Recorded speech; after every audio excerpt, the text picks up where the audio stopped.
Subscribe and don't forget to press the bell icon to get notified whenever we upload a new video. आपका prime minister बानफ़्से नफीस मुजफ्फराबाद पहुंचा और उसने जाके कश्मीरियों को कहा कि खबरदार, अगर इस तरह की कोई हरकत करें या कोई मार्च करें या कोई नारेबाजी करें, चूंकि ये कश्मीर करते करते हम पाकिस्तान से जा रहे हैं, पाकिस्तान की जो है वो सिक्योरिटी खतरे में है। गलगित बल्तिस्तान या पाकिस्तान के ज़ेरे इंतजाम कश्मीर, तो ऐसा ना हो कि हम इससे भी जाएं। क्या ये वाकई वार्निंग है पाकिस्तान के लिए कि आप अब इस बात की फिक्र करें कि विकेट करना है आपने पाकिस्तान ऑक्युपाइड कश्मीर, जो कि भारत में इसको इसी तरह कहा जाता है, और इससे पहले भारत की कुछ फौजी लीडरशिप ने भी ये बातें की हैं। आम तौर पर भारत की फौजी लीडरशिप और भारत के फॉरेन मिनिस्टर इस तरह की बातें नहीं करते। और पाकिस्तान के हवाले से एक और डिस्टर्बिंग न्यूज़ उनके कॉन्टेक्स्ट में सामने आई है कि क्रिकेट का एशिया कप भी अब पाकिस्तान की बजाय श्रीलंका में होगा। पाकिस्तान के पॉइंट ऑफ व्यू से तो उनके लिए एक डिस्टर्बिंग खबर है, अगरचे ये एक क्रिकेट का मामला है, खेल का मामला है, मगर जो हालात हैं पाकिस्तान में, अब क्रिकेट के अलावा कोई और प्राइड लेने को है भी नहीं। प्राइड ये था कि वहाँ पे एशिया कप होने जा रहा है। तो बिलावल भुट्टो के दौरे के साथ अगर आप मिलाएं इस सूरत हाल को, तो ये कोई पाकिस्तान के लिए सक्सेस है, ये शौक है? चूँकि बिलावल तो कह रहे हैं मेरा दौरा बड़ा सक्सेसफुल था। देखें जी, पाकिस्तान के आज तक किसी डिग्नेटरी या किसी वजीर खारजा का कोई दौरा मैंने नहीं सुना जो सक्सेस तो क्या बिल्कुल सुपर हिट ना हुआ हो, बल्कि ये एक मजाक बन गई है कि जो है वो किस दौरे को कामयाब समझा जाता है और उसका क्राइटेरिया क्या है। तो ये एक फैशन बन गया है, खुसूसन पाकिस्तान के अंदर जो आम सादा लोग किस्म के अवाम हैं, पॉलिटिशियंस की तरफ से उनको बेवकूफ़ बनाने और उनकी सादा लोई और मासूमियत से फ़ायदा उठाने की कोई लिमिट नहीं है। इंडिया की तो ये पॉलिसी रही है और ये कोई ढकी छुपी पॉलिसी नहीं रही है, बल्कि इंडिया ने ये डिक्लेयर करके पॉलिसी अपनाई है, जिसमें नरेंद्र मोदी साहब ने जो है बाकायदा जलसों में और कॉन्फ्रेंसेस में कहा है कि हम पाकिस्तान को आइसोलेट कर देंगे, और वो जो है उन्होंने सक्सेसफुली इस बात पे अमल किया। यानी ये नहीं कि ये महज एक बयान दे दिया और उससे कोई फ़र्क नहीं पड़ा। मैं समझता हूँ कि ये जो है, आप कहते हैं जी खेल की बात है, ये खेल की बात नहीं है। ये एक बहुत बड़ी पॉलिटिकल मूव है या एक ऐसा काम है जिसके पॉलिटिकल कॉन्सिक्वेंसेस हैं, और ये इस बहुत बड़ी हकीकत को रिफ्लेक्ट करती है कि पाकिस्तान को जो है वो कम्प्लीटली दुनिया के हर फोरम पे, हर रीजन में और हर तरह की जो ग्रुपिंग है उसमें आइसोलेट कर दिया गया। यानी जब नौबत यहाँ तक पहुँचे कि आप जो है वो होस्ट हैं एक एशियाई गेम के या जो भी रीजनल अगर कोई गेम है, उसमें आप हर तरह की बातें कर रहे हैं कि जी हम कोऑपरेट करने के लिए तैयार हैं वगैरह वगैरह, और उसके बाद सिचुएशन ऐसी बन जाती है कि आपके ख़िलाफ़ वोटिंग होती है और आपके जो करीब तरीन एलाई जिनको आप समझते हैं, बल्कि जिनको आप अपनी जेब में समझते हैं, वो भी जो है आपके ख़िलाफ़ वोट देते हैं, जिसकी एक क्लासिकल एग्जांपल अफ़गानिस्तान है।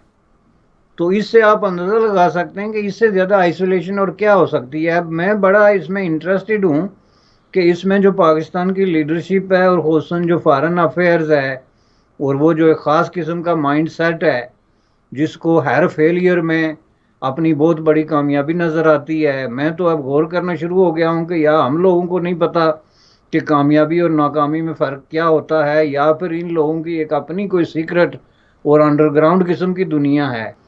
और ये पाकिस्तान के पॉलिसी मेकर्स के लिए एक इबरतनाक किस्म की बात है। ये जब जो नजम सेठी साहब ने ये स्टैंड लिया था, तो नजम सेठी साहब की मैं बड़ी इज़्ज़त करता हूँ, बड़े पाए के दानश्वर हैं और बड़ी उनकी सहाफ़त में एक मकाम है।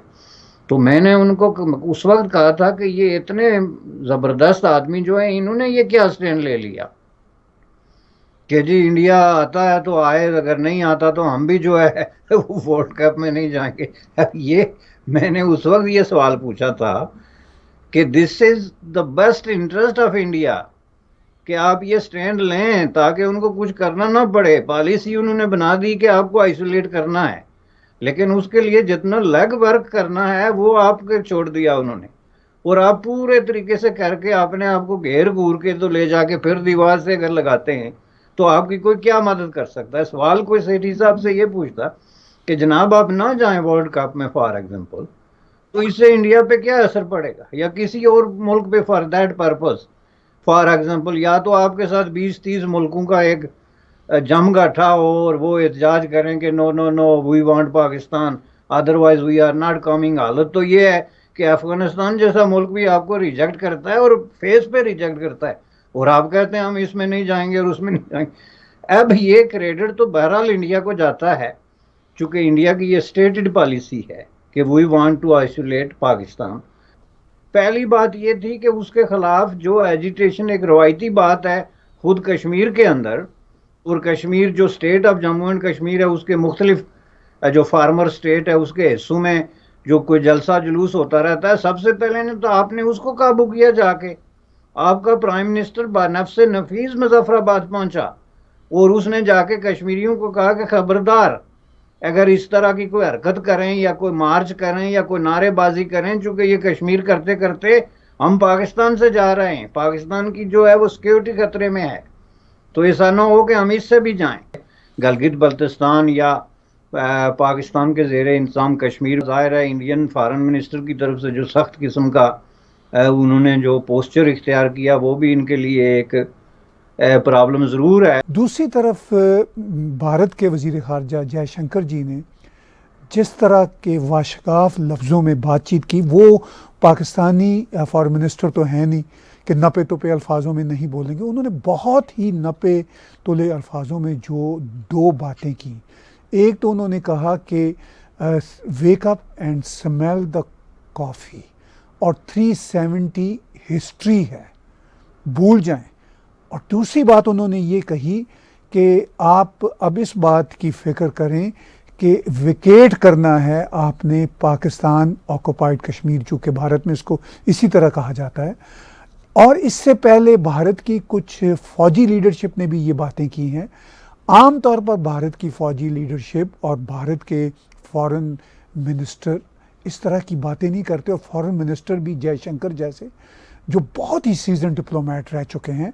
तो आप इन बातों को कैसे देखते हैं? क्या ये वाकई वार्निंग है पाकिस्तान के लिए? अब देखें जी, ये एक तो बिल्कुल टीट फॉर टैट है और दूसरा ये बिल्कुल वार्निंग है, और इस तरह की बातें जो हैं वो सामने आती रही हैं इससे पहले भी।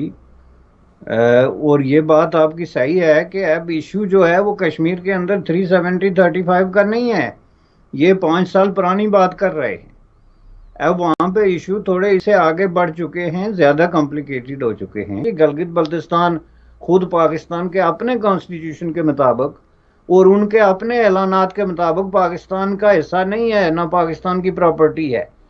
कोई डॉक्यूमेंट उठा के देख लें, पाकिस्तान के कॉन्स्टिट्यूशन का सेक्शन 1 उठा के देख लें जो पाकिस्तान के अंडर इलाकों को, टेरिटोरीज और स्टेट्स को डिफाइन करता है, उसमें गलगित बल्तिस्तान नहीं है। 257 को उठा के देख लें जिसमें साफ लिखा हुआ है कि ये इलाके उस वक्त हमारे हिस्सा बन सकते हैं जब कश्मीरी अवाम ये तय कर लेंगे कि वो किसका वो है। उसके बाद पाकिस्तान की हर पॉलिसी डॉक्यूमेंट में ये लिखा हुआ है कि जम्मू कश्मीर एक डिस्प्यूटेड इलाका है और गलगित बल्तिस्तान जो है वो state of Jammu and Kashmir का हिस्सा है।